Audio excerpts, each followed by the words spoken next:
Arman couldn't move. The dark corridor stretched endlessly before him. The smiling figure stood at the far end, holding the register. On the open page was his name, Arman Rahim. Under it were the words, "Arrive today."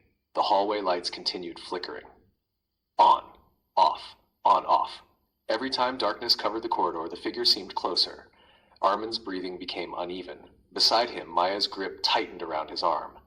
"Don't look at it," she whispered. "What is it?" Arman asked. His voice shook. Maya didn't answer. The figure slowly lifted one pale finger and pointed directly at him. The register snapped shut.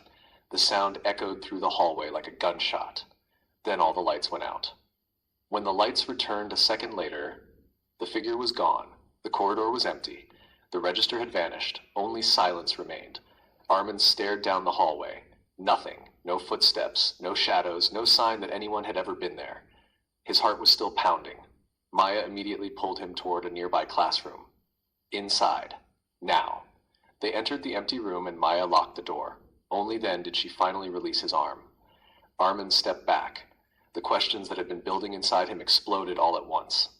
"What was that?" Maya looked toward the window. "I don't know. That's a lie." She remained silent. "You knew something was going to happen. You knew about the thing in the storage room." Silence. "You found me exactly when I needed help." Still silence. Arman's fear slowly became suspicion.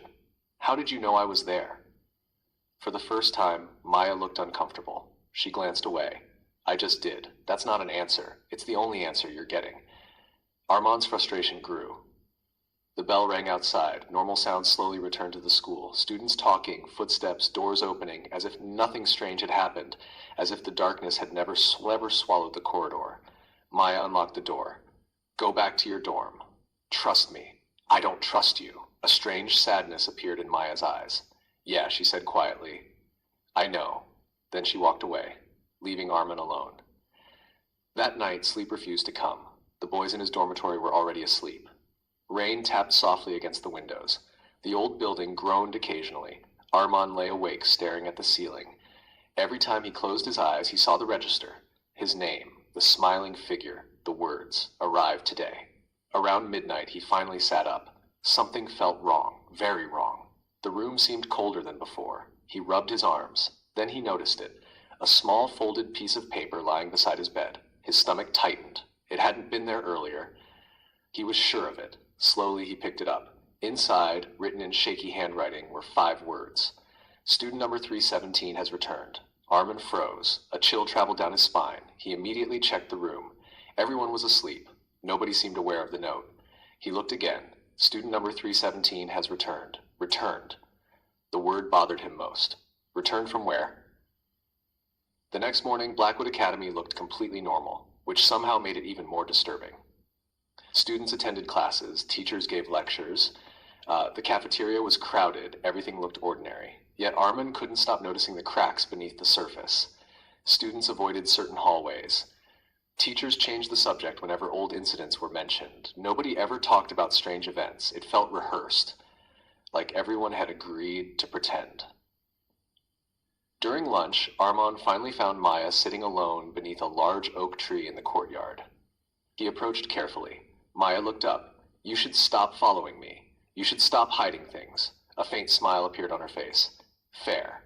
Arman sat down opposite her. For a moment, neither spoke. Then he took the folded note from his pocket. Maya's expression immediately changed. "Where did you get that?" "So you know what it means?" She didn't answer. Still silence. "Who is student 317? A cloud passed over the sun.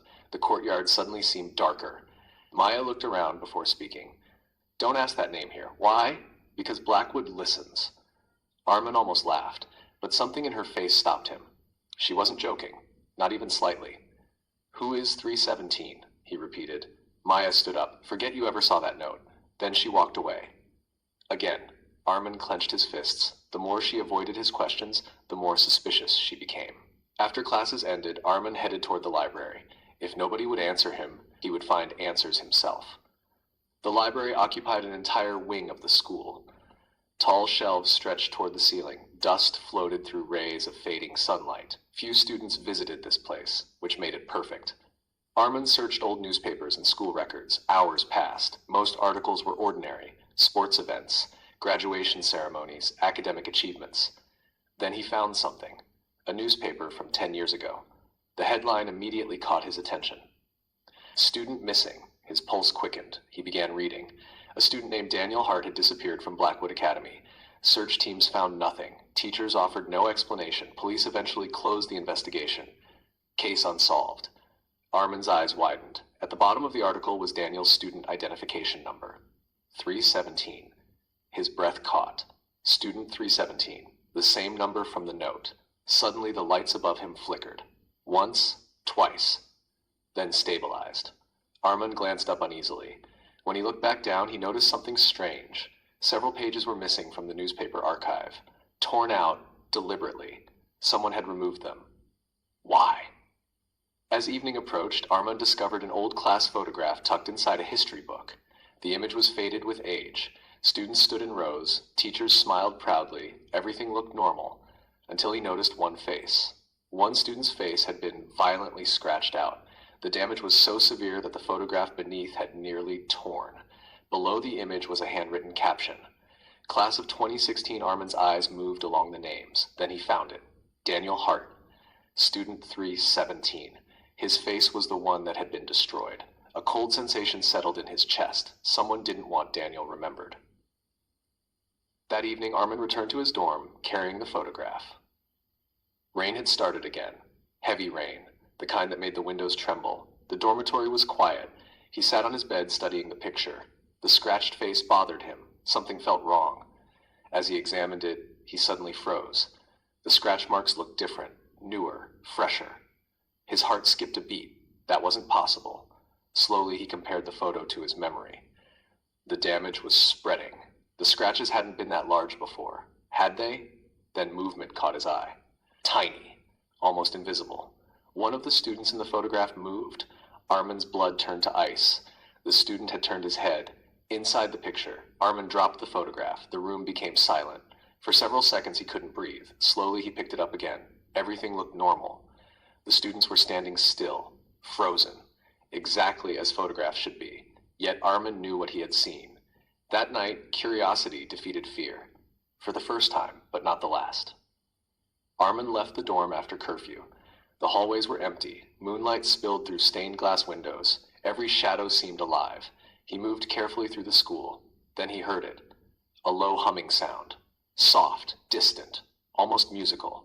Arman followed it, down a corridor, around a corner, past a locked classroom. The sound grew louder. Eventually it led him to an abandoned staircase hidden behind a maintenance door. His heart raced. The staircase descended into darkness. He pulled out his phone flashlight, then began walking down. 1 step, 2 steps, 10 steps, 20. The air became colder. The smell changed. Dust, mold, something older. Finally he reached the bottom. What he found stole his breath. An entire underground section of the school. Forgotten hallways, broken lockers, abandoned classrooms, a hidden Blackwood Academy buried beneath the current one. The humming stopped. Silence filled the underground corridor. Arman walked forward slowly. His flashlight beam swept across the walls. Then he stopped. Every wall was covered in names, hundreds of them. Student names, years, dates. Some names were crossed out, others circled. The sight was overwhelming. His pulse quickened. He moved closer, then suddenly froze. Near the end of the wall was a freshly written name, a name written in dark red ink. His own, Arman Rahim. Beside it was today's date. His flashlight trembled in his hand. No, this couldn't be real. Someone had written it today. Someone knew he was coming. Someone had been waiting. A bell rang. Somewhere in the darkness. Once. The sound echoed. Twice. Closer now. 3 times. Arman's blood ran cold. Then footsteps began. Slow, heavy, approaching through the underground hallway. He switched off his flashlight and hid behind an old cabinet. The footsteps grew louder. Closer. Closer. Then stopped, directly in front of him. Silence. Arman held his breath. The darkness felt alive. Then a voice spoke. The same voice from the corridor. The same voice from the register. Calm. Cold. Impossible. Welcome back, student 317. Arman's heart nearly stopped. Welcome back? Back? He had never been here before. Had he? A flashlight suddenly turned on. Its beam cut through the darkness. At the end of the corridor stood a teenage boy, wearing an old Blackwood Academy uniform. His clothes looked decades old. His skin was pale. His eyes were hollow. and stitched onto his blazer was a faded number, 317. The missing student slowly lifted his head, then smiled, and whispered, "I've been waiting for you."